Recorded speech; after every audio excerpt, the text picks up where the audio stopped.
I now recognize the gentleman from Tennessee, Mr. Burchett, for 5 minutes. Thank you, Chair Lady. Ms. Kerger, is it true that HBO bought the rights to Sesame Street? No, it did not. It developed Sesame Street entered an arrangement with HBO for a number of years. And it was a paid arrangement, correct? Yes, which allowed us to get the series for free during the period of that time. How much money was transacted during that? I don't know. Sesame Street is a private organization. It is separate from ours. Okay. Ms. Maher, what about Lee Greenwood's God Bless the USA as propaganda? I'm sorry, sir. Could you repeat the question? What about Lee Greenwood's God Bless the USA is propaganda? I don't believe that is propaganda, sir. Okay. Well, in January, North County Public Radio, and that's a subsidiary of NPR, had Daphne Brooks, who apparently is a black feminism scholar, on its show where it was hosted by the host Brittany Lewis, and it says, have you ever watched something on TV and thought, okay, now this is propaganda? Have you ever had that moment?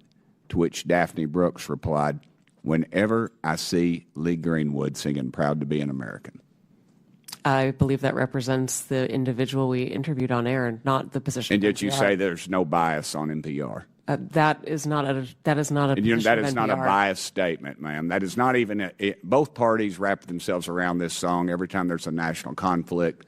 Lee Greenwood sings it, and he does a beautiful job, but you say there is no bias in NPR. That is that individual's opinion, and she, of course, is entitled to it, but that is not the position of NPR. Ma'am, you said in your opening statement that you were going to be transformative, and I believe you failed to do that. Let me ask you, why did you call President Trump a fascist and a deranged racist sociopath in 2020? Congressman, I appreciate the opportunity to address this. I regret those tweets. I would not tweet them again today. They represented a time where I was reflecting on something that I believe that the president had said rather than who he is. I don't presume that anyone is a racist. You don't believe anyone is a racist? I don't start by presuming anyone is a racist, sir. Okay. Has NPR or PBS ever conducted an internal review to assess whether conservative or right-leaning perspectives are fairly representative news and programming? Congressman, what we look at is the distribution of people who listen to our work, and we can tell you, and I'm proud to tell you, that for our digital, our podcasts and our website, the distribution of Americans who come to NPR does reflect the political distribution of the nation. In fact, the distribution on our websites, 33% of folks who come are conservative versus 28% who are liberal, and the rest identify as independent. So the largest group is conservatives who come to NPR's websites. So you believe that most Americans think President Trump is a fascist and a deranged racist sociopath? I don't believe that at all, sir. Okay. Ma'am? We obviously are constantly looking at the voices that we bring forward. We take to heart our commitment to bringing forward perspectives from across the country. Our programming comes from our local stations.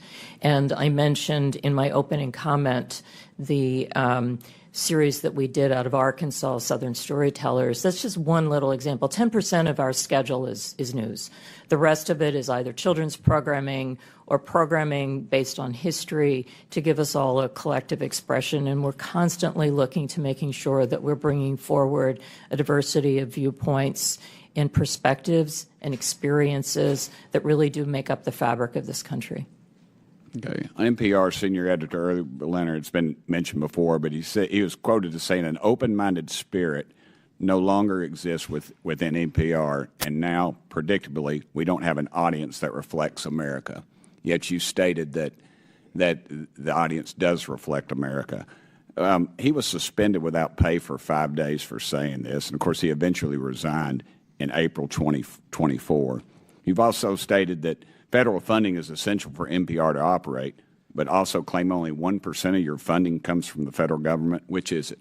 Mr. Berliner was suspended for the outside work policy, not for what he said, sir. In terms of federal funding, the federal funds go to support our operation of the public radio satellite system, which enables all of our local stations to be able to communicate information and broadcast, including... As stated earlier, ma'am, funding is very fungible. It flows wherever it needs to. I don't buy that argument. We do have I a wonder separate if any of the balance sheet members with of the us, sir. committee would comment real quickly. Would you agree that Real America's Voice, Newsmax, Fox, or News Nation, if they were to see federal funds, would you all support that? Yes or no? Mr. Ullman? Yes or no? I'd have to get back to you on that. Ma'am? Yeah. I actually don't have an opinion about that. Ma'am? I don't have an opinion about that, sir. That would be Congress's decision. Thank you, Chair Lady. Thank you.